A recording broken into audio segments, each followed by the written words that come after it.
मित्रों, कैसे हैं आप लोग? सब बढ़िया हैं दोस्तों। आज की वीडियो में हम लोग क्वेश्चन सॉल्व करेंगे 33 से। लेसन हम लोग पढ़ रहे हैं कौन सा? 9 ही। ठीक है, ये लेसन बहुत ही लंबा है, इसके न्यूमेरिकल्स बहुत ज़्यादा हैं। ठीक है, तो ये इसका कई वीडियो बना है, पीछे भी कई वीडियो बन गया और आगे भी अभी 2-3 वीडियो बनेगा। तो देखिए, इसी का हम लोग शुरू कर रहे हैं 33 क्वेश्चन। ठीक है, 32 क्वेश्चन तक हम लोगों ने पिछले वीडियो में पढ़ चुका है, उसका सोल्यूशन कर चुके हैं। तो इस वीडियो में शुरू करेंगे हम लोग किस नंबर से? 33 नंबर क्वेश्चन से। सुनिएगा, 33 नंबर क्वेश्चन क्या कह रहा है? कह रहा है कि पृथ्वी पर एक सरल लोलक का आवर्तकाल 2 सेकेंड है। यदि इस सरल लोलक को चंद्रमा पर ले जाया जाए तो आवर्तकाल का मान होगा। चंद्रमा पर गुरुत्वीय त्वरण पृथ्वी की अपेक्षा 1/6 गुना होता है। देखिए, ऐसा क्वेश्चन आपको पीछे आ चुका है, ऐसा क्वेश्चन आप पीछे सॉल्व भी कर चुके हैं। कौन सा वाला? तो 15 नंबर क्वेश्चन वाला। 15 नंबर जो क्वेश्चन है उस वाले क्वेश्चन को हमने सॉल्व किया है। तो उसी तरीके से इस क्वेश्चन को भी क्या करेंगे? सॉल्यूशन करेंगे। तो देखिए क्या है, कह रहा है कि कोई सरल लोलक है, उसको पृथ्वी पे रखा जा रहा है। तो पृथ्वी पे उसका आवर्तकाल कितना है? 2 सेकेंड है। ठीक है, यानी जो पृथ्वी पे आवर्तकाल है दिया है वो कितना दिया है? 2 सेकेंड दिया है। कहाँ पे? तो पृथ्वी पे। ठीक, कह रहा है कि इसको चंद्रमा पे ले जाया जा रहा है तो वहां पर आवर्तकाल कितना होगा? कहाँ पे? चंद्रमा पे। चंद्रमा पे, और वहां पे जो गुरुत्वीय त्वरण है, मान लीजिए पृथ्वी का गुरुत्वीय त्वरण g है, तो यहाँ पे गुरुत्वीय त्वरण का, पृथ्वी के गुरुत्वीय त्वरण का 1/6 है। क्या? गुरुत्वीय त्वरण। चंद्रमा का कितना है? तो पृथ्वी के गुरुत्वीय त्वरण का 1/6 है। पृथ्वी का यदि g है तो 1/6 g हो जाएगा। इतना क्लियर है? तो आवर्तकाल पूछा है, तो हम लोगों ने 15 नंबर क्वेश्चन सोल्व किया था। तो उसमें मैंने बताया था शॉर्ट में करने के लिए क्या, कि T1/T2 बराबर जो होता है वो क्या होता है? G2/G1 होता है। G2/G1 होता है। तो यहाँ पे T1 और G1 क्या है? तो T1 है पृथ्वी पे आवर्तकाल और G1 है पृथ्वी का गुरुत्वीय त्वरण। T2 क्या है? तो जिस दूसरे ग्रह पे ले जाया जा रहे हैं, जिसमें इसमें चंद्रमा पे ले जाया जा रहे हैं, तो चंद्रमा पर आवर्तकाल, और G2 क्या है? वहां का गुरुत्वीय त्वरण। तो हम लोगों ने पृथ्वी का गुरुत्वीय त्वरण g माना है, तो चंद्रमा पे कितना हो जाएगा? G/16। तो वैसे ही करेंगे इसको। तो देखिए यहाँ पे मान रखते ही जा रहे हैं, ठीक ना, मान रखते ही जा रहे हैं, सॉल्व करते हैं। T1 का मान रखिए 2 सेकेंड, यानी पृथ्वी पे जो है कितना है आवर्तकाल? 2 सेकेंड है, बटा T2 हम लोग को निकालना है, बराबर अंडर रूट G2 का मान कितना है, यानी चंद्रमा पे गुरुत्वीय त्वरण कितना है? तो G1/6, बटा में पृथ्वी पे गुरुत्वीय त्वरण कितना है, यानी G1 क्या है? पृथ्वी पे एक गुरुत्वीय त्वरण, तो उसको कितना माने हम लोगों ने? G माना है। तो इसको सोल्यूशन करिए, G से G कैंसिल हो जाएगा, G से G कैंसिल हो जाएगा, तब बचेगा क्या आपका? बचेगा क्या? तो T2/T2 बराबर कितना बचेगा ऊपर? तो √1/6 यही बचेगा ना। 1 का वर्गमूल 1 होगा और 6 का वर्गमूल नहीं होगा, तो √6 ही हो जाएगा। यहाँ से तिर्यक गुणा करेंगे तो देखिए शॉर्ट कैसे बनता है भाई। एक दो ट्रिक होता है, और यदि अपने सोल्यूशन को शॉर्ट बनाना होगा तो एक दो लाइनों को क्या करना पड़ेगा? आपको रिमूव करना पड़ेगा। अब इतना तो छोटे हैं नहीं कि एकदम स्टेप बाय स्टेप चले, तो उसमें से 1-2 स्टेप काटना पड़ेगा। आपको यहाँ से दिमाग लगाना चाहिए कि 1/6 है, तो इसका निकालेंगे तो 1 होगा, इसका निकालेंगे तो 1/6 होगा। ऐसे लिख सकते हैं ना।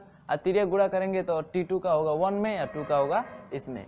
ठीक है, तो करेंगे तो कितना हो जाएगा? T2 बराबर 2√6 हो जाएगा, 2√6। और जो √6 है, 6 का वर्गमूल निकालेंगे तो कितना आएगा? तो वो आएगा 2.45।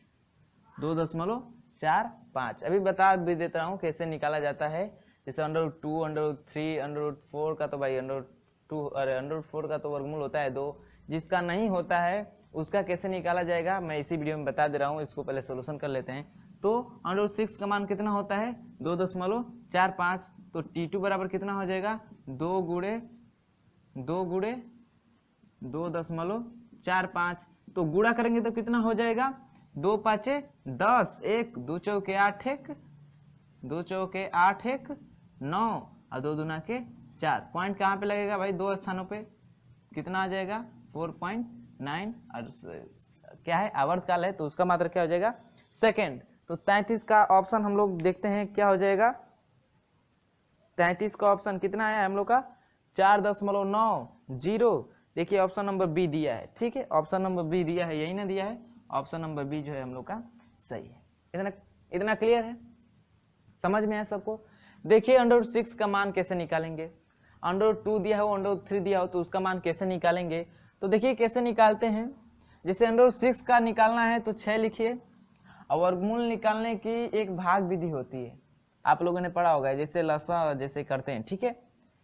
तो देखिए एक डिजिट है तो उसके आगे दशमलव बढ़ा के और 00 लिख लीजिए, ठीक, क्योंकि दशमलव के बाद 00 लिखने से इसके मान में कोई फर्क नहीं पड़ता है, 0 लिखे या ना लिखे। इतना क्लियर है। तो कैसे निकालते हैं वर्गमूल, तो इसके देखते हैं। जैसे देखिए कैसे जोड़ा बनाते हैं, फर्स्ट नंबर के दशमलव से इधर 2 का जोड़ा बनाते हैं और दशमलव के इधर 2 का जोड़ा बनाते हैं। तो ये 2 का जोड़ा बन गया, इधर तो भाई कोई और डिजिट है नहीं तो ऐसे बना लेते हैं, एक ही भाई बचा है। तो अब देखिए ले जाते हैं, ऐसा संख्या चुनते हैं जिसका वर्ग 6 हो जाए या 6 से कम। जैसे भाग करते हैं ना कि इतना बार भाग जाए भाई, इतना हो जाए या इससे कम, अधिक नहीं होना चाहिए। तो वैसे ही यहाँ पे करिए। तो देखिए 2 बार ले जाएंगे, 3 का ले जाएंगे, 3 3 कितना हो जाएगा, अधिक हो जाएगा। 2 बार ले जाइए तो कितना हो जाएगा, 2 दूना 4, कितना हो जाएगा, 2 दूना 4। घटाएंगे, जैसे भाग में घटाते हैं वहाँ भी घटाइए, 2 होगा। अब देखिए इधर तो जैसे भाग में आगे की संख्या को उतारते हैं, नीचे लेते हैं इसके साथ, तो अब इसके साथ तो अब ये आएंगे। देखिए जो भी आता है संख्या वो जोड़ा आता है, जैसे जोड़ा बना है ना तो दोनों जोड़े साथ आता है, और दशमलव को पार कर रहा है, इसका मतलब यहाँ पे पॉइंट लगा लीजिए, क्या आएगा, ये 2 0 इसके साथ आ जाएगा। देखिए कितना का वर्ग किए हैं, 2 का वर्ग किए हैं, तो 2 का वर्ग कितना, मतलब यहाँ पे 2 बार भाग गए, 2 बार ले गए ना, तो 2 + 2 जोड़ते हैं, यानी जितनी बार ले जाते हैं उसको प्लस कर लेते हैं, 2 2 4 हो गया। अब इसको देखिए, अब ये कितनी बार में कटेगा। अब इसमें कौन सी संख्या का वर्ग ले जो 200 हो या 200 से कम हो, अधिक नहीं होना चाहिए। तो कितनी बार ले जाएं, तो 4 बार ले जाए। 5 बार ले, 5 चौके 20 अधिक हो जा रहा है ना, तो 4 बार ही जाएगी। तो 4 चौके 16 और 4 चौके 16 1 17। इसको माइनस करेंगे तो 4 यहाँ से 9 में से 7 गया, 2 ये कैंसिल आउट हो जाएगा। तो फिर ये 2 0 उतर जाएंगे, ठीक। तो कितनी बार ले गए, 4 बार ना, तो यहाँ पे भी 4 लिख दीजिए, और यहाँ पे भी 4 लिख के जोड़ देते हैं, तो 4 4 8 प्लस, अब ये 4 है ही। इतना क्लियर है, मतलब जितनी बार भाग ले जाते हैं, जितना कवर करते हैं उतना जोड़ते जाते हैं, सबको पता है, आप लोगों ने किया भी है। अब इसको देखेंगे कितनी बार में कटेगा। अब कौन सी संख्या का वर्ग करे जो 2400 हो जाए या 24 से कम, अधिक नहीं होना चाहिए। तो कितनी बार जाएगा, तो 5 ही बार जाएगा। देखिएगा 5 बार ले जाएंगे तो इतना, 6 बार ले जाएंगे तो इससे अधिक हो जाएगा, तो 5 बार ले जाएंगे, कितना हो जाएगा, 5 5 25, 2 5 8 40, 2 42, 4 5 20, 4 24। अधिक हो जा रहा है ना, ये भी अधिक हो जा रहा है, नहीं 4 ही बार जाएगा। कितनी बार जाएगा, 4 बार जाएगा, 4 बार। कितना हो जाएगा, 4 चौके 16 1, 4 चौके 16 1 4 8 32 1 33 3 4 चौके 16 16 3 19। इसको सोल्यूशन करते जाएंगे, ऐसे बढ़ती जाएगी, ठीक है, ऐसे आगे बढ़ता जाएगा। यहाँ पे 4 बार गया, 4 बार, फिर आगे कुछ और जाएगा, ऐसे ऐसे। तो हम लोग दशमलव के 2 स्थान तक ही लेते हैं, तो दशमलव के 2 स्थान तक लेते हैं, तो जो 2 स्थान तक लेंगे उसके बाद वाली संख्या देखेंगे तो वो 5 या 5 से अधिक होगा। अधिक होगा तो आगे वाले में 1 की वृद्धि कर देते हैं, तो वहीं 4 की जगह पे 5 कर दें। जैसे यहाँ पे 4 4 रह गए ना, ऐसे गए जाएगा, आगे कुछ आएगा 5 6 ऐसे जाएगा, तो इसमें 1 की वृद्धि हो जाती है।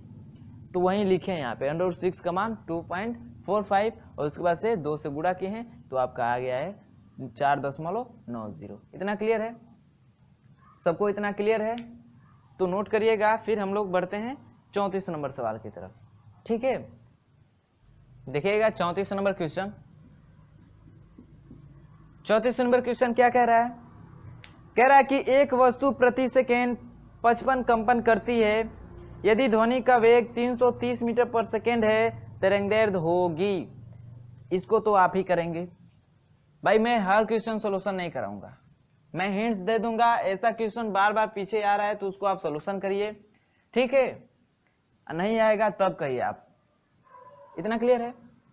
अगर समझ में आ गया होगा, पीछे ऐसा सवाल किए हैं, अगर समझ में आ गया तो ये तो कोई प्रॉब्लम नहीं है।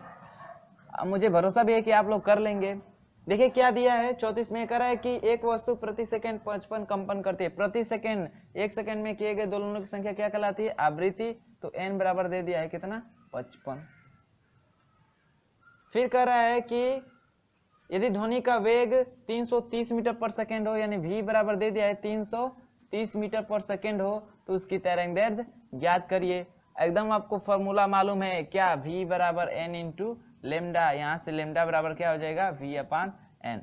इसको आप सोल्यूशन करिएगा और इसका आंसर कमेंट में दीजिएगा। सबको समझ में आया? फिर अगला देखिए 35 हो गया, अरे सॉरी 34 हो गया। 35 देखिए, एक स्वरित्र की आवृत्ति 250 कंपन प्रति सेकेंड है, स्वरित्र से उत्पन्न तरंग का आवर्तकाल होगा। इसको भी आप लोग करिए। 35 नंबर क्वेश्चन को भी आप लोग करिए। क्या दिया है? n बराबर दे दिया है कितना? n बराबर दे दिया है 250, n बराबर दे दिया है 250, t बराबर क्या किया है पूछा है। n बराबर क्या होता है? 1/t। इसी फार्मूले पे रख के आप लोग इसका सॉल्यूशन कीजिए।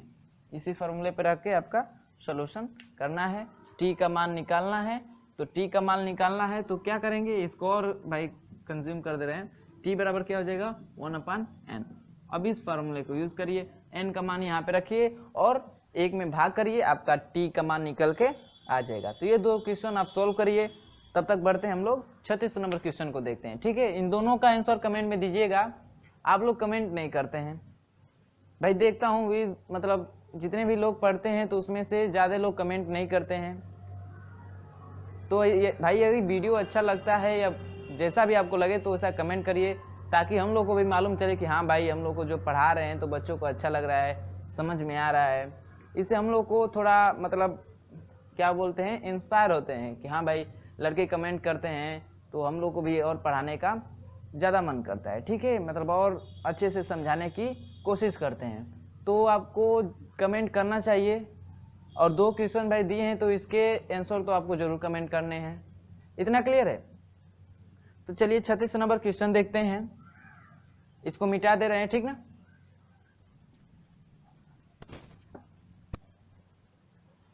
देखिएगा 36 नंबर क्वेश्चन कह रहा है कि 125 हर्ट्ज आवृत्ति की ध्वनि तरंग की लंबाई 2 मीटर है, 100 हर्ट्ज की ध्वनि तरंग की लंबाई मीटर में होगी। देखिए क्या क्या दिया है। n1 दिया है कितना? 125 हर्ट्ज। लेमडा 1 दिया है 2 मीटर। कह रहा है कि यदि n2 बराबर कितना हो?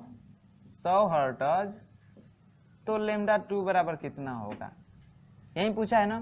तो भाई देखिए इन दोनों आवृत्तियों की जो हैं ध्वनि तरंगे हैं, इनकी चाल क्या होगी? समान होगी। यानी जो v बराबर होगा वो n1 अपान लेमडा 1 बराबर n2 अपान लेमडा 2 होगा। इतना क्लियर है? यानी जो v1 होगा n1 अपान लेमडा 1 होगा, या ऐसे लिख दीजिए, और जो v होगा वो भी n2 अपान लेमडा 2 होगा, क्योंकि उसकी जो तरंग की चाल होगी वो दोनों क्या होंगी? समान होंगी। इतना भी आवृत्ति का होगा तो तरंग की चाल वही होगी, और 125 हर्ट्ज की आवृत्ति होगी तो उसकी भी तरंग चाल कितनी होगी? सेम होगी। तो यहाँ से समीकरण 1, ये समीकरण 2, भाई इसके ये वाला पक्ष बराबर है तो ये दोनों आपस में क्या होंगे? बराबर होंगे। यानी n1 लेमडा 1 बराबर क्या हो जाएगा? n2 lambda 2। समझ में आ रहा है आप लोगों को?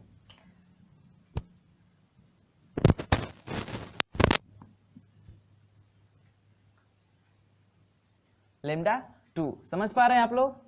इतना क्लियर है? तो चलिए n1 बराबर दिया है, लेमडा 1 बराबर भी दिया है, n2 बराबर भी दिया है, लेमडा 2 का मान पूछ ही रहा है। तो लेमडा 2 बराबर क्या हो जाएगा? तो n1 लेमडा 1 बटा में n2। अब यहाँ से कर दीजिए इसका सोल्यूशन। n1 का मान रख दीजिए कितना है? 125 है, लेमडा 1 कितना है? 2 है, बटे में n1 कितना, अरे सॉरी n2 कितना है? 100 है। तो यहाँ से करिए कितना हो जाएगा? इसे कटाइए 25 दूना 50, 25 पाँचे 125, ये 2 है, ठीक ना? कटाएंगे ऐसे आएगा ना, 2 से 100 कटाएंगे 50 बार, और 125 और 50 को 25 से कटा दे, 25 दूना 50, 25 पास से 125, तो जो लेमडा 2 आया कितना आया 5/2 आया। इसको करेंगे तो कितना आएगा 2.5 मीटर, 2.5 मीटर। तो आपका ऑप्शन नंबर कौन सा सही हो जाएगा 36 का? 36 का option number D, option number D आपका क्या हो जाएगा सही होगा, ऑप्शन नंबर डी, 36 का ऑप्शन नंबर डी। इतना क्लियर है सबको? नोट करिएगा, फिर बढ़ते हैं नेक्स्ट सवाल की तरफ। तो चलिए देखते हैं 37 नंबर क्वेश्चन। सुनिएगा क्या कह रहा है। कह रहा है कि पानी में उत्पादित ध्वनि की तरंगदैर्घ्य 480 सेंटीमीटर है। यदि ध्वनि का वेग पानी में 1440 मीटर पर सेकेंड है तो एक व्यक्ति द्वारा वायु में सुनी गई ध्वनि का तरंगदैर्घ्य सेंटीमीटर में होगा। किसमें? सेंटीमीटर में होगा। तो चलिए इसको सॉल्व करते हैं हम लोग। देखिए कह रहा है कि जो क्या है, आप लोगों को क्वेश्चन स्क्रीन पे दिख रहा होगा, मुझे नहीं दिख रहा है इसलिए मैं बुक से देख के बोल रहा हूँ, ठीक ना। जो ध्वनि की तरंगदैर्घ्य है कहाँ पे, पानी में, वो कितनी है 480 मीटर, यानी लेमडा 1 बराबर दिया है कितना 480 सेंटीमीटर। इतना क्लियर है। फिर कह रहा है कि यदि ध्वनि का वेग पानी में ही, ये तो पानी में ही है, पानी में ही इसका वेग यानी v1 जो हो कितना हो 1440 मीटर पर सेकेंड हो, तो कह रहा है कि यदि कोई वस्तु यदि कोई व्यक्ति इसको बाहर बैठ के यानी वायुमंडल में बैठ के सुनेगा तो उसका जो ध्वनि का तरंगदैर्घ्य होगा, उस जो ध्वनि का तरंगदैर्घ्य होगा वो कितना होगा, कितना होगा। तरंगदैर्घ्य पूछ रहा है, लेमडा 2 का मान पूछ रहा है।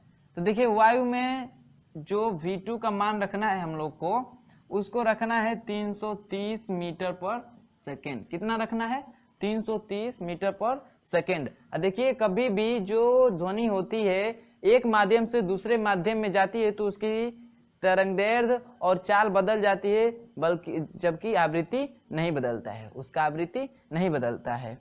तो हम लोग निकालें n बराबर, जैसे v बराबर क्या होता है n इंटू लेमडा होता है ना, तो n बराबर निकाले तो क्या होगा v अपान लेमडा होगा। तो यहाँ पे n बदल नहीं रहा है, यानी v1 अपान लेमडा 1 जो होगा बराबर होगा किसके v2 अपान लेमडा 2 के। इतना क्लियर है सबको?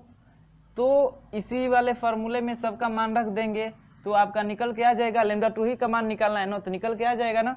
तो चलिए यहाँ से निकालते हैं। भाई देखिए आवृत्ति क्या होती है, समान होती है, जब मतलब बदलती नहीं है इसका मतलब समान रहेगी। पानी में भी आवृत्ति वही रहेगी और वायु में भी वही रहेगी। तो n बराबर जो v अपान लेमडा होता है, तो यहाँ से अगर निकालेंगे तो जो, क्योंकि भाई देखिए जैसे निकाले थे ना पिछले वीडियो में कि अरे पिछले क्वेश्चन में n1 बराबर, जैसे वहाँ पे कुछ और निकाले थे, दूसरा निकाले थे, v बराबर निकाले थे, तो यहाँ से v1 अपान लेमडा 1 होगा, इसको समीकरण 1 मान लेंगे। और फिर निकालेंगे v2 अपान लेमडा 2, इसको समीकरण 2 मानेंगे। तो दोनों इस साइड वाला पक्ष बराबर है तो ये दोनों आपस में क्या होंगे, बराबर होंगे ना, तो वहीं लिखा हूँ। इतना समझ में आ रहा होगा, आप लोगों को भी पता है, ठीक ना।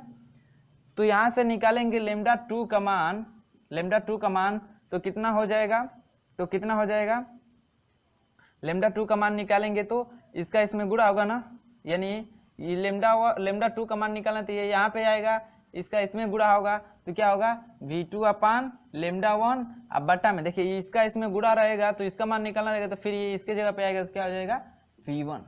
इतना क्लियर है सबको? तो चलिए v2 का मान रखिए, कितना है v2 का मान 330, लेमडा 1 का मान कितना है 480, बट्टा में v1 का मान कितना है, v1 का मान कितना है 1440, 1440। इसको सोल्यूशन कर दीजिए, 0 से 0 कैंसिल होगा, 0 से 0 कैंसिल। अब इसको कटाइए, कटाएंगे तो आ जाएगा आपका, आप लोग कटा लीजिएगा, मैं देख के लिख दे रहा हूँ, ठीक ना। कितना आ जाएगा आपका आंसर, आ जाएगा आपका 110 सेंटीमीटर। मतलब इस टोटल को कैलकुलेट करेंगे तो आ जाएगा 110 सेंटीमीटर, 110 आएगा, ठीक है। किस में ज्ञात करना था, सेंटीमीटर में, तो हम लोगों ने इसलिए यहाँ पे तरंगदैर्घ्य का मात्रक नहीं चेंज किया था, तो किस में आ गया सेंटीमीटर में ही। तो कितना आया, लेमडा 2 का मान कितना आया 110 सेंटीमीटर। इतना क्लियर है सबको? सबको समझ में आया? समझ में आया तो बढ़ते हैं नेक्स्ट सवाल की तरफ। सवाल नंबर है आपका कौन सा, 37 हो गया, 38 सुनिए। 38 क्या कर रहा है, ये ऑप्शनल है, ऐसे सुन लीजिए। कह रहा है कि प्रतिध्वनि सुनाई देती है जब परावर्तक पृष्ठ का क्षेत्रफल, सॉरी ऑप्शन दिया है, आयतन कम हो, क्षेत्रफल कम हो, क्षेत्रफल अधिक हो, आयतन अधिक हो। तो प्रतिध्वनि कब सुनाई देगी भाई? मान लीजिए मैं बोल रहा हूँ, आगे इसी को मैं खड़ा कर दूं तो प्रतिध्वनि खूब सुनाई देगी ना? प्रतिध्वनि खूब सुनाई देगी नहीं ना? क्यों? क्योंकि इसका जो क्षेत्रफल है वो क्या है, कम है। यदि इसी के आगे मैं बहुत चौड़ा कोई वस्तु रख दूं और तब मैं बोलूं तो मेरी जो आवाज होगी वो रिटर्न मुझे आएगी ना, और जो आवाज रिटर्न आती है उसे हम प्रतिध्वनि कहते हैं। तो इसलिए जो प्रतिध्वनि होती है उसको सुनाई देने के लिए हम लोगों को क्या होना चाहिए, तो जो परावर्तक पृष्ठ है उसका क्षेत्रफल अधिक होना चाहिए। जितना क्षेत्रफल अधिक होगा उतनी ही प्रतिध्वनि हम लोग को स्पष्ट सुनाई देगी, स्पष्ट सुनाई देगी। तो जो 38 नंबर क्वेश्चन है उसका ऑप्शन नंबर कौन सा सही हो जाएगा आपका? बी। क्या होना चाहिए? अधिक होना चाहिए। वो भी क्या? तो क्षेत्रफल अधिक होना चाहिए। क्या? क्षेत्रफल अधिक होना चाहिए। ऑप्शन नंबर सी क्या था हम लोग का? करेक्ट था। इतना क्लियर है? चलिए देखते हैं 39 नंबर सवाल की। 39 नंबर सवाल क्या करा है, और ये बहुत ही मजेदार क्वेश्चन है। तो इसको देखने के लिए पहले इसको नोट करिए, फिर हम उस सवाल को सॉल्यूशन करते हैं, समझाते हैं आप लोगों को, ठीक है? तो सुनिएगा 39 नंबर सवाल, जो कि बहुत ही मजेदार सवाल है। देखिए क्या कह रहा है। कह रहा है कि दो आदमी बिंदु ए तथा बी पर एक समतल ऊर्ध्वाधर पहाड़ी के फलक सी से समान दूरी पर हैं एवं आपस से 600 मीटर की दूरी पर हैं। उनमें से एक गोली चलाता है तो दूसरा सीधी आवाज सुनने के 1 सेकंड बाद उसकी प्रतिध्वनि सुनता है। फिर क्या कह रहा है कि यदि ध्वनि का वेग 330 मीटर पर सेकेंड हो तो सी की ए बी से न्यूनतम दूरी होगी, वो भी लगभग में। ठीक है, देखिए इसका चित्र कैसे बनाया है। कह रहा है कि दो व्यक्ति हैं ए एवं बी। ओ बी के यहाँ पे स्थित है तो समतल पे स्थित है, और ओ बी का किससे, तो ऊर्ध्वाधर पहाड़ी के फलक सी से समान दूरी पर है। इसे फलक सी है, किसी पहाड़ी के समान दूरी पे है, मतलब इसको x मानते हैं तो ये भी कितना होगा, x होगा। और इन दोनों के बीच की दूरी कितना दिया है, तो 600 मीटर दिया है। इतना क्लियर है? 600 मीटर दिया है। तो हम लोग मान लेते हैं क्या, कि माना ए से क्या होता है, ध्वनि उत्पन्न होता है, ध्वनि उत्पन्न होता है। ठीक, ध्वनि ए से उत्पन्न होता है। तो भाई दूसरा सुन रहा है ना, तो बी तक सीधी ध्वनि पहुंचने में, बी तक सीधा ध्वनि पहुंचने में लगा समय कितना हो जाएगा। समय जो होगा क्या होता है, समय बराबर टी बराबर क्या होता है, दूरी बटा चाल। तो दूरी कितनी है, 600। इन दोनों के बीच की दूरी कितनी है, 600। अब बटा चाल मान लेते हैं क्या, v। इतना क्लियर है? कितना हो जाएगा, t बराबर 600 बटा v। लेकिन क्या हो रहा है, चूंकि जो प्रतिध्वनि है, प्रतिध्वनि वो कितनी प्रतिध्वनि है, वो कितने सेकंड बाद सुनाई देती है, तो 1 सेकंड बाद सुनाई देती है। 1 सेकंड बाद सुनाई देती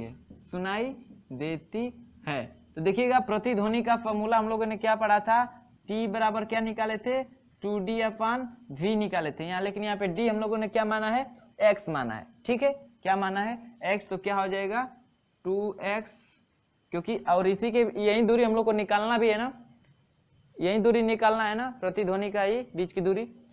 तो कितना हो गया 2x/v। लेकिन क्या कह रहा है, प्रतिध्वनि 1 सेकंड बाद सुनाई देती है। 1 सेकंड बाद सुनाई देती है, मतलब t+1 बराबर 2x/v। इतना क्लियर है? यहाँ से t का मान रख देंगे तो कितना हो जाएगा, 600 बटा में v + 1 बराबर 2x बटा में v। इतना सबको क्लियर है? इसका सोल्यूशन इधर देखिए कितना हो जाएगा तब, v 600 + v/v सबको पता है ना, ये सा इसका तिर्यक गुणा करके जैसे करते हैं। तो 600 + v/v बराबर कितना हो जाएगा, 2x/v। यहाँ से v से v कैंसिल, v से v कैंसिल हो गया। तो कितना हो गया 600 प्लस v बराबर 2x। यहाँ से v का वैल्यू रख देंगे, v बराबर कितना हम लोग को रखने के लिए बोला है, v बराबर 330 मीटर पर सेकेंड बोला है ना। यदि उसकी चाल 330 मीटर पर सेकेंड हो तो इनके बीच की जो न्यूनतम दूरी है उसको ज्ञात करना है। तो यहाँ पे रखिए 600 प्लस 330 बराबर कितना हो जाएगा 2x। तब कितना निकल के आ जाएगा, तब कितना निकल के आ जाएगा, तो जो 2x है वो कितना निकल के आ जाएगा, तो इसको जोड़ दीजिए कितना हो जाएगा 0 3 और 36 9 330। यहाँ से इसको कटा दीजिए तो x बराबर कितना निकल के आ जाएगा, तो 2 चौके 8 2 चौके 8 2 छक्का 12 2 पाँचे 10 465 कितना आ गया 465। तो ऑप्शन मार लीजिए आप लोग फटाक से ना, कौन सा सही हो जाएगा 39 का 465, कौन सा ऑप्शन है, option number C. Option number C आपको दिख रहा है, तो क्या हो जाएगा आपका ऑप्शन नंबर सी क्या है, करेक्ट है। सबको समझ में आया है, सबको समझ में आया ये 39 नंबर। देखिए बहुत ही इंपॉर्टेंट है, ठीक है। ये पूछा भी गया है 2007 में पूछा भी गया है, तो सबको समझ में आया। दो व्यक्ति थे जो समतल पे स्थित थे, जैसे मान लीजिए मैं यहाँ पे खड़ा हूँ तो मुझसे 600 मीटर दूरी पे एक और व्यक्ति खड़ा है। यहाँ से मैं गोली चला रहा हूँ, ठीक है, गोली चला रहा हूँ, तो उसको 1 सेकंड बाद इसकी ध्वनि सुनाई दे रही है। क्या दे रही है, इसकी 1 सेकंड बाद सुनाई दे रही है, मतलब जा रही है ऐसे, यहाँ से जा रही है, फिर टकराने के बाद इसको सुनाई दे रही है, ठीक है। तो इसी के बीच की न्यूनतम दूरी पूछा था, यानी इसी के बीच की दूरी पूछा था, और बोला है कि ये समान दूरी पे है, यानी सी से समान दूरी पे है, तो उसको x मान लिए थे। हम लोग को क्या होता है, प्रतिध्वनि बराबर टी बराबर टी बराबर क्या होता है 2x अपन v, यानी 2d अपन v। यहाँ पे x है तो d की जगह पे x रखे हैं। कह रहा है कि प्रतिध्वनि 1 सेकंड बाद सुनाई देती है, तो t+1 जो प्रतिध्वनि का समय है वो 1 सेकंड बाद सुनाई दे रहा है, यानी उसमें 1 सेकंड जोड़ के फिर उतना हो जाएगा। यहाँ से हम लोगों ने t की वैल्यू पहले ही निकाल दिए थे, t बराबर दूरी बटा समय बराबर दूरी बटा चाल। यहाँ से t का वैल्यू रख के और आसानी से सोल्यूशन करके x का मान निकाल लिए हम लोग। इतना क्लियर है। फिर बढ़ते हैं 40 नंबर सवाल की तरफ, जो इसी तरह का सवाल है, इसी तरह का सवाल है, तो देखते हैं उसको, ठीक है। इसको मिटाते हैं और बढ़ते हैं 40 नंबर सवाल की तरफ। 40 नंबर क्वेश्चन क्या कह रहा है, कह रहा है कि दो आदमी एक समतल ऊर्ध्वाधर चोटी के फलक से समान दूरी पर तथा एक दूसरे से 300 मीटर की दूरी पर हैं। एक ने पिस्तौल से गोली दागी, दूसरे ने सीधे उसकी आवाज सुनी तथा 1 सेकंड बाद उसकी प्रतिध्वनि सुनी। ध्वनि का वेग 330 मीटर पर सेकंड हो तो चोटी से आदमियों की न्यूनतम दूरी होगी। सेम 39 नंबर का सवाल है 40 वाला भी। उम्मीद करता हूं आप लोग कर लेंगे, सिंपल ही सा है। बस क्या हम लोगों ने निकाला था, t+1 बराबर 2x अपन v निकाला था। यहाँ से t बराबर क्या निकाले थे, तो दूरी बटा चाल। तो वहां पे देखिए दूरी बटा चाल, वहां पे दूरी कितनी थी, दोनों के बीच की डिस्टेंस कितनी थी, वहां पे 39 नंबर वाले क्वेश्चन में कितने थी 600, इसमें दे दिया है कितना आपको 300, कितना दे दिया है 300। 40 नंबर वाले क्वेश्चन में 300 दे दिया है, तो बस यहाँ पे क्या, तो वहां से t का मान कितना निकलेगा, t का मान निकलेगा आपका कितना कितना निकलेगा, तो 300 बटा में v। यही यहाँ पे t का मान रखना है 300 बटा में v+1 बराबर 2x अपन v। इसी को सोल्यूशन करना है एकदम 39 नंबर क्वेश्चन की तरफ से, आपका आंसर आ जाएगा। x का ही मान निकालना है, सेम 39 नंबर क्वेश्चन है ये भी 40 वाला। तो आप लोग सोल्यूशन करके इसका आंसर फटाक से आप लोग कमेंट में दीजिएगा। कमेंट भाई जरूर करिएगा, 3 क्वेश्चन दे दिए आप लोगों को सोल्यूशन करने के लिए, इसका जवाब आप लोग कमेंट में दीजिएगा, ठीक है। चलिए बढ़ते हैं 41 नंबर क्वेश्चन की तरफ। 41 नंबर क्वेश्चन देखिए क्या कह रहा है, ये भी बहुत ही मस्त है। क्या कह रहा है कि 0 डिग्री सेल्सियस ताप पर बादलों की गड़गड़ाहट रोशनी देखने के 5 सेकंड बाद सुनाई दी गई। यदि तापमान 20 डिग्री होता तो ध्वनि सुनाई देती, ठीक है। कह रहा है कि 0 डिग्री सेल्सियस ताप है और बादलों की गड़गड़ाहट से एक रोशनी उत्पन्न हुई है, तो रोशनी देखने के 5 सेकंड बाद सुनाई देती है। जैसे देखे थे ना, बिजली चमकती है तो उसकी रोशनी पहले पहुंचती है और उसकी आवाज हम लोग को बाद में सुनाई देती है। ऐसा क्यों होता है, तो जो रोशनी की चाल होती है, यानी जो प्रकाश की चाल होती है, ध्वनि की चाल से कहीं बहुत ज्यादा अधिक होती है। प्रकाश की चाल कितनी होती है 3 × 10⁸ मीटर पर सेकेंड, और ध्वनि की क्या होती है 332 मीटर पर सेकेंड, 330 मीटर पर सेकेंड, यही होती है ना। तो प्रकाश सबसे पहले दिखाई देता है, ध्वनि बाद में सुनाई देता है। तो वही ध्वनि सुनने का समय दिया है कितना 5 5 सेकेंड, यानी टी बराबर दिया है कितना 5 सेकेंड। और 0 डिग्री सेल्सियस पे ध्वनि की चाल कितनी होती है 332 मीटर पर सेकेंड। तो मान लेते हैं कि माना बादलों की दूरी कितनी है x मानते हैं, तो x की वैल्यू निकालेंगे तो दूरी बराबर क्या होता है 4 गुणित समय, तो 4 332 और समय कितना है 5, तो इसको गुणा करेंगे तो कितना हो जाएगा 5 दूना 10, 5 3 15 1 16, 5 3 15 1 16, 1660 मीटर। भाई जो बादल है हम लोग जिसे हम लोग दिखाई दे रहा है उसकी गड़गड़ाहट की आवाज 5 सेकंड बाद, तो उसको और उसका और मुझसे जो बीच की दूरी है कितनी है 1660 मीटर पर 1660 मीटर। इतना क्लियर है। करे कि यदि ताप 20 डिग्री सेल्सियस हो, कितना हो 20 डिग्री सेल्सियस हो, तो तब उसकी जो गड़गड़ाहट की आवाज हमको सुनाई देगी वो कितने समय बाद सुनाई देगी। तो देखिए 1 डिग्री सेल्सियस ताप बढ़ाने पे मैंने बताया था एक महत्वपूर्ण बिंदु में कि 0.6 मीटर पर सेकेंड का क्या होता है वेग में वृद्धि होता है 1 डिग्री सेल्सियस ताप बढ़ाने पे। तो 20 डिग्री सेल्सियस से पूछ रहा है तो कितना हो जाएगा भाई, कितना हो जाएगा, तो 0 डिग्री सेल्सियस पे कितना होता है 332 और प्लस 20 डिग्री सेल्सियस पे कितना बढ़ के हो जाएगा, तो इसका गुणा 1 डिग्री सेल्सियस पे इतना, तो 20 डिग्री सेल्सियस पे कितना हो जाएगा, तो 20 गुणे 0.6 इतना होगा। अब निकाल देंगे तो उसकी चाल कितनी निकल के आ जाएगी, v बराबर कितना आ जाएगा 332 प्लस इसका गुणा करेंगे 6 दूना 12, इतना ही होगा ना, ये 0.0 काट लेगा तो जोड़ेंगे तो कितना हो जाएगा 300, इसका जोड़ेंगे तो 2 2 4 और 3 1 4, 344 मीटर पर सेकेंड हो जाएगा, 344 मीटर पर सेकेंड हो जाएगा।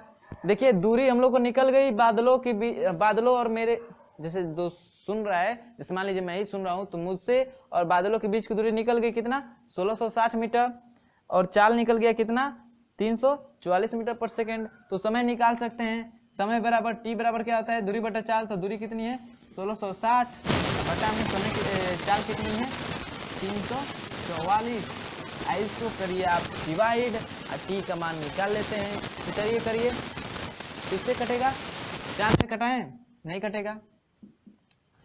चलिए इसको आप लोग कटाइए, मैं लिख दे रहा हूं कैलकुलेशन करके, ठीक है।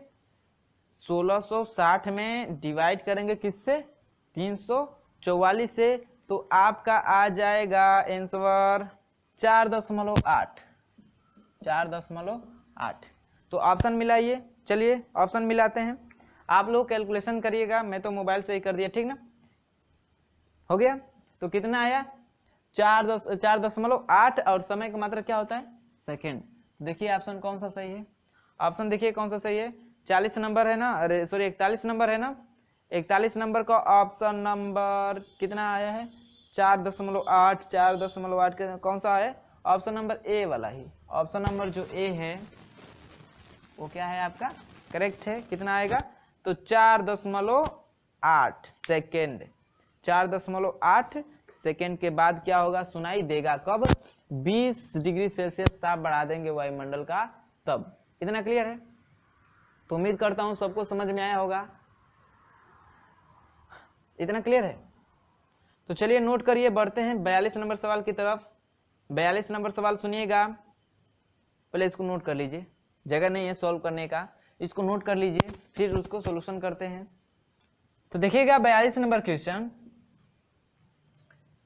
42 नंबर क्वेश्चन क्या कर रहा है सुनिएगा। कह रहा है कि कोई बच्चा किसी शक्तिशाली पटाखे के पटकाने के 4 सेकंड बाद किसी खड़ी चट्टान के कारण प्रतिध्वनि सुनता है, बच्चे से चट्टान की दूरी होगी। प्रतिध्वनि पूछ रहा है, अरे सॉरी बच्चे की चट्टान से दूरी पूछ रहा है। तो देखिए प्रतिध्वनि का जिक्र किया है, तो जो प्रतिध्वनि होता है उसमें जो समय लगता है टी बराबर वो कितना होता है 2d/v, जहाँ पे डी क्या होती है तो श्रोता तथा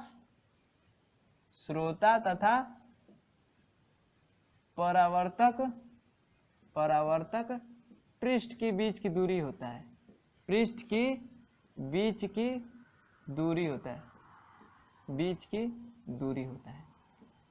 यही हमसे पूछ भी रहा है कि श्रोता और प्रवर्तक पृष्ठ के बीच की दूरी पूछ रहे हैं, पूछ रहे हैं ना कि बच्चे से चट्टान की दूरी होगी, वही चट्टान है, प्रवर्तक पृष्ठ है, जो ध्वनि चट्टान से टकरा के आ रही है वो प्रवर्तक पृष्ठ है और जो श्रोता है वो बच्चा है, इसी के बीच की दूरी पूछ रहा है, यानी हमसे डी पूछ रहा है। अब देखिए 4 सेकंड बाद प्रतिध्वनि सुनाई देती है, यानी टी का भी मान दे दिया है। अभी का वैल्यू हम लोग को रखना है इस क्वेश्चन में 344 मीटर पर सेकेंड रखना है, ठीक है। तो चलिए निकाल लेते हैं कि इसका ये जो डी है वो कितना आएगा। तो टी बराबर कितना दिया है, 4 दिया है, वी बराबर 344 रखना है, डी का वैल्यू निकालना ही है, तो यहाँ से निकाल लेते हैं। तो 2d बराबर कितना हो जाएगा, टी इंटू वी, तो डी बराबर कितना हो जाएगा, टी इंटू वी अपन 2, यहाँ से वैल्यू रखिए, टी का मान 4, वी का मान 344, अब बटा 2, कटा दीजिए 2, 2 चौके 8, 2 चौके 8, 2 3 6, कितना आ गया 688, और डी मतलब दूरी है ना, इसका मात्रा क्या हो गया मीटर, तो कितना आ गया 688 मीटर। 42 का कितना आ गया 688 मीटर। तो ऑप्शन मारते हैं हम लोग, देखिए ऑप्शन मिलाते हैं, मैच कराइए। Option number A 688, option A ही मिल गया भाई, ज्यादा दूर तक नहीं ढूंढना है। तो ऑप्शन नंबर ए इसका क्या है हम लोग का करेक्ट है। 42 का ऑप्शन नंबर ए क्या है करेक्ट है। समझ में आया सबको? आशा करता हूं कि ये वीडियो आपको बहुत ही हेल्पफुल रहा होगा और अच्छी तरह से समझ में भी आया होगा। तो इस वीडियो में जो मैंने क्वेश्चन आप लोगों को सॉल्यूशन करने के लिए दिया है उसका कमेंट आप लोग इस वीडियो में दीजिएगा। और यदि वीडियो आपको अच्छा लगा है तो वीडियो को लाइक करिए, यदि बहुत अच्छा लगा हो तो अपने दोस्तों में शेयर करिए, और जो हमारे चैनल को सब्सक्राइब नहीं किए हैं वो रेड कलर के बटन को दबा के और उसके साथ जो बेल आइकन आएगा उसको जरूर प्रेस करिएगा। इससे क्या होगा कि जितने भी हम लोग नए नए वीडियो अपलोड करेंगे उसके नोटिफिकेशन आपको तुरंत मिलते रहेंगे, जिससे आप एक भी वीडियो से क्या होंगे मिस नहीं कर पाएंगे, एक भी वीडियो को मिस नहीं कर पाएंगे। तो इस वीडियो में बस इतना ही, अगले वीडियो में मिलेंगे अगले क्वेश्चन के साथ, तब तक के लिए धन्यवाद।